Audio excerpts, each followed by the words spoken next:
Hey, what's going on, ladies and gentlemen? ANZD here with you, and I want to shoot this video to talk about cryptocurrency and what's going on with cryptocurrency, especially at the end of 2020 and going into 2021. Right now we're into 2021, and as you can see, at the end of 2020, cryptocurrency was going crazy. Well, it's still going crazy. It was going bananas. It was fluctuating for a good period, about 6 to 8 weeks, I say, back and forth. Some of the cryptocurrencies that's doing well is like, well, a lot of them is doing well, but you know, the top dog ones are Bitcoins, Ethereum, litecoins, and a few other ones that I'm going to discuss in some other videos in regards to cryptocurrency and exchanging cryptocurrency and trading cryptocurrency. But in this video, I want to talk about how people can get some cryptocurrency, how people can buy Bitcoins. I have some messages or some texts saying, hey, I see you're doing these things with cryptocurrency, but how can I purchase some Bitcoins? How can I purchase some Ethereum? And in this video, I want to talk about different ways of going about purchasing Bitcoins. And you can just do it right off of your phone. You can do it off your smartphone. You can do it off your computer. And in addition to it, I want to talk about how to buy Bitcoin, and as well as storing Bitcoins, or what some people would say like holding Bitcoins. And you can also do it on the same kind of platform. Now, I'm going to go about 2-3 platforms in which you can use, and I'm going to recommend some process of how you can purchase Bitcoins using these platforms. So as we get into it, ladies and gentlemen, if you haven't got any cryptocurrency yet, the time is now. Don't wait any longer. You probably heard the news about Bitcoins. You probably heard the news about Ethereum. You probably heard the big things with Bitcoins back in 2017, how it flew up to almost, I think it was like $19,000, and it was down. It started off like around $8,000, and it flew up to like $19,000, but then it dropped off. And what was happening was a lot of people was out there saying that Bitcoin was a scam and this and that. So people started to sell off their Bitcoins, and it was actually like a drop, like a crash of Bitcoins. But the thing is, you have Bitcoins, or you have pieces of what you call Satoshis.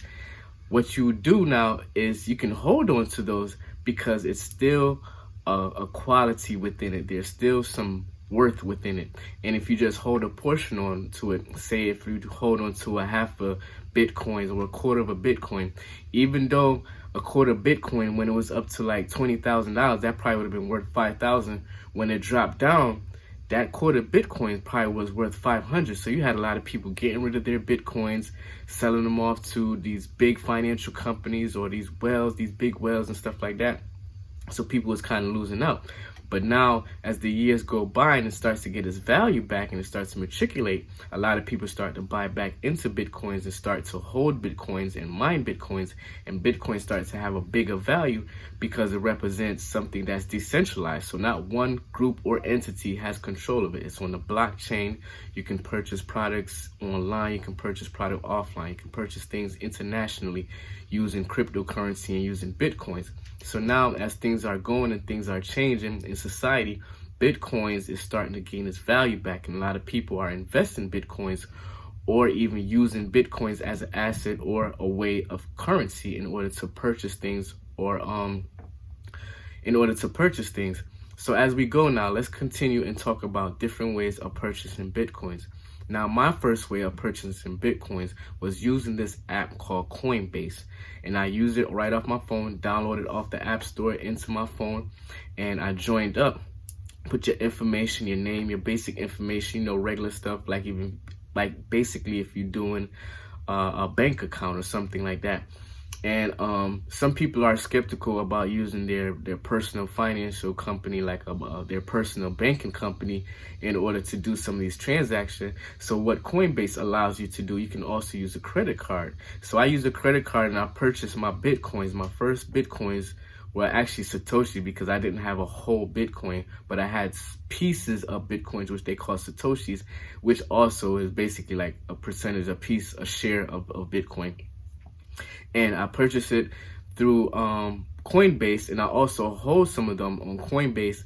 And if I needed to, then I can send it or transfer it to different wallets or if I'm purchasing something, then I can send it to a person. I can send a person a certain percentage of Bitcoins through Coinbase, and you can also store it, or you can also get an external wallet.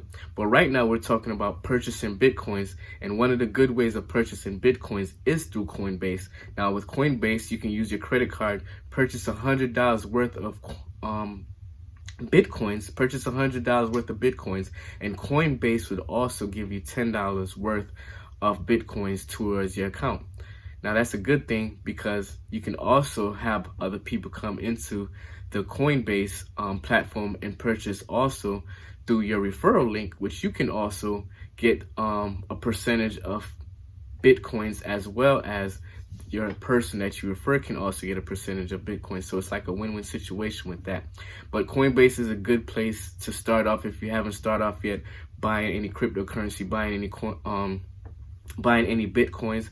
You can also purchase it there. In addition to it, you can also store it there or hold it there, and also transfer it out to different wallets or different payment platforms. Another one that also you can use to do Bitcoins, and a lot of people out there have this, is called Cash App. Now Cash App, you can also purchase Bitcoin. There's a chart thing that goes up and down, like up and down chart. Other than you, so when you get on Cash App, you have the $, you have something else, and then you have like a chart thing, like you know how the chart goes up. Now if you click on that chart, on that tab right there, it gives you access to be able to purchase Bitcoins. You won't be able to transfer Bitcoins until you put more information or more personal information. But to start off with, you can go ahead and purchase $10. You can go ahead and purchase $30, $100 worth of Bitcoins and put it into your account. And you can also store it on the Cash App. So Cash App is also another good one. Another thing about Cash App, if you refer people to Cash App, you can also get $15 for having people sign up for Cash App. So you can go get your Cash App, you can refer other people to Cash App. That money you get off of referring people to Cash App, then you can just put that into purchasing some shares of Bitcoin or some Satoshis, which is like percentage of Bitcoins. Another app that you can also use using not sure if it's available on Android, but it should be available on most platforms. And what I use also, and I use this to also trade cryptocurrency, is a platform called crypto.com. So with crypto.com, you'll be able to purchase different cryptos. You can also trade the cryptos. You can buy when they're low, you can sell when they're high. Use it as a platform in order to create some kind of passive income as well. So how you go about this is, I'm going to include the link to all of these as well. I'm going to include a link for Coinbase, for Cash App, as well as crypto.com. Crypto.com, that's the main one I'm using right now in order to trade crypto. Not just to buy Bitcoins, because I use Coinbase a lot to buy Bitcoins, but in order to trade crypto, I use crypto.com. And you can go on crypto.com, you can sign up. Now once you sign up with crypto.com and you get all your information in there, they will also give you $25 towards your account. So that's $25. You can put it in crypto, or you can leave it in your fiat wallet for whenever you're ready to purchase crypto, Bitcoins, Ethereum. And you can purchase different cryptos on that platform as well and trade them back and forth. So that's just a quick rundown, because I know it's a lot of information that's going on regards to cryptocurrency, blockchain, Bitcoins, and I just wanted to come shoot this quick video and talk about how you can purchase yourself some shares in Bitcoins, some pieces of Bitcoins, and have it grow for you. You know, if you have an extra $500 in saving, an extra $1,000 in saving, or you have the stimulus check coming, put that stimulus check into some Bitcoins or some kind of cryptocurrency where you can see it grow for you and gain some kind of value for you. Once again, a quick rundown on how to buy some Bitcoins. You can either go to Coinbase, Cash App, or crypto.com. If you're just getting started with cryptocurrency and just getting started with Bitcoins, I suggest you just go to Coinbase. Go to Coinbase right now. You can attach a credit card, you can attach your bank account, and go ahead. I say purchase $100 or more, because you purchase $100 or more, you get an extra $10, and we both get an extra $10 into our account.